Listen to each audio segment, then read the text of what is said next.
When it comes to Hogwarts Legacy, the opinions go in different directions. A lot of people can't wait for the game to release, but there are also people that find reasons why Hogwarts Legacy should not release, or when it does, why it will fail.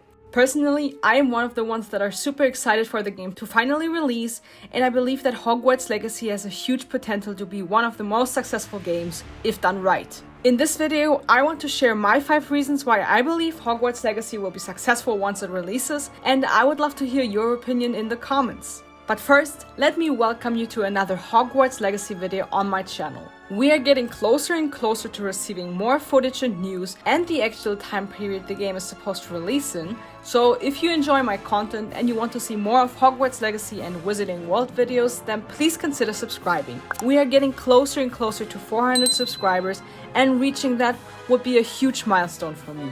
But enough of that, let's start right into why I believe Hogwarts Legacy will be a huge success. My very first and I think most valuable reason is that Hogwarts Legacy is connected to one of the biggest franchises we know to date, Harry Potter.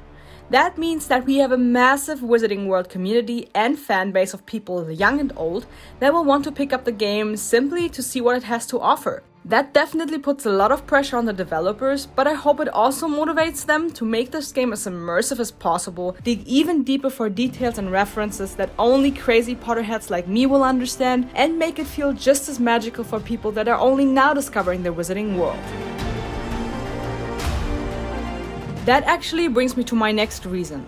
Of what we've seen so far, it seems like that there will be something to do for everyone. You can choose between wanting to take care of magical creatures or brewing potions and growing plants. Maybe you prefer exploring Hogwarts and the world around it over progressing in the main story. Or simply do some side missions while playing minigames and solving puzzles. The possibilities seem ridiculously endless. Now, I'm not sure if and how far you have to progress in the main story to unlock side quests, different parts of the map, and magical creatures, but if playing the main story to a certain point is what you have to do to be able to do whatever you wish, then either take that opportunity to find out more about the motivation behind the game, or simply let someone else play it for you. But other than that, it seems like you will be able to play the game on your own terms. For the introverts under us, it looks like we will be able to spend hours by ourselves in the room of requirement without seeing any other faces, so that's pretty cool. For my third reason, we are gonna look at some numbers. No, you don't have to worry, we're not gonna do any math right now. What I mean is the number of views Hogwarts Legacy videos receive compared to other games. For that, I took a closer look at the PlayStation YouTube channel. While I scrolled through the videos, I noticed an immense difference between the Hogwarts Legacy videos and the rest of the content. As you can see here, we have the Hogwarts Legacy State of Play with 9.4 million and 2.2 million, while their other videos barely hit 30,000 with some exceptions. I mean, of course, if we compare games like Hogwarts Legacy to a lawn mowing simulator, there's gonna be a big difference in interest. I kept looking through their videos, and the only game I could find that came relatively close to the view count of Hogwarts Legacy was Goat Simulator 3, one of the sequels to one of the best games known to date, Goat Simulator, with 4 million, but other than that, none seemed to come even close to 9.4 million. To confirm my suspicion, I did the same thing on the WB Games YouTube channel, and it turns out that the Hogwarts Legacy State of Play is with one of the most viewed videos on the channel. Does that mean that all of these people will actually buy the game? No, absolutely not. But the fact that so many people are watching it means that the possibility of more people buying the game is huge. LEGO Star Wars The Skywalker Saga, for example, falls just behind the view count of Hogwarts Legacy, and the sales for that game were a lot. Whether the game lived up to the hype and expectation is another question, but it is no secret that many people were gonna buy that game as soon as it was announced.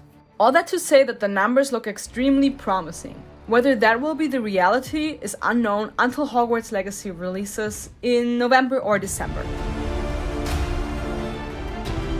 My fourth reason is actually a pretty obvious one.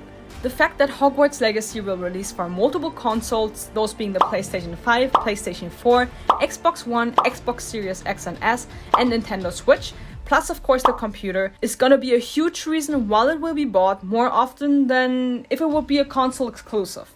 That is pretty simple to understand, but I'm still gonna explain it for the people in the back. Let's say the game would be a PlayStation 5 exclusive and there are 10 people that want to buy the game but only 4 own a PlayStation 5.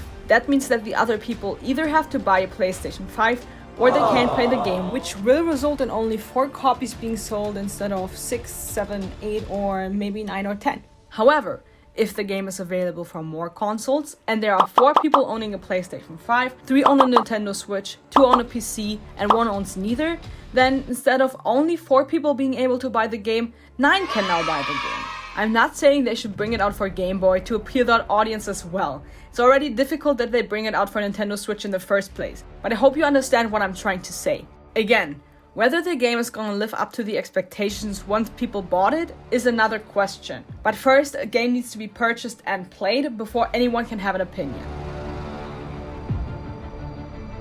Those were a lot of numbers, but they also have to be considered. However, for my 5th and final reason, I took another look at what we got to see of the game so far, and what I have noticed is that compared to other Harry Potter and Wizarding World games, Hogwarts Legacy will be completely different than anything we had before. Starting with the immersive open Wizarding World where we will find amazing architecture and nature. The graphics and the realism just look stunning. But not only that, we also have great character design and attention to detail. People will be able to create their own characters while freely exploring Hogwarts and the world around it.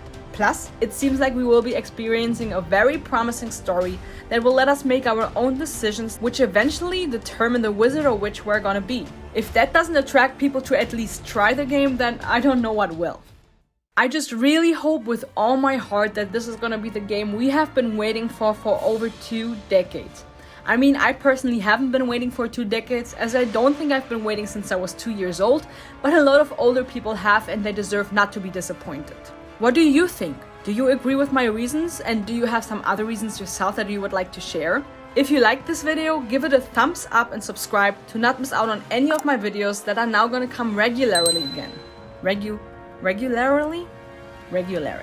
If you have any suggestions for videos that you want to see, then write them in the comments and I will see what I can do. For today, that was it.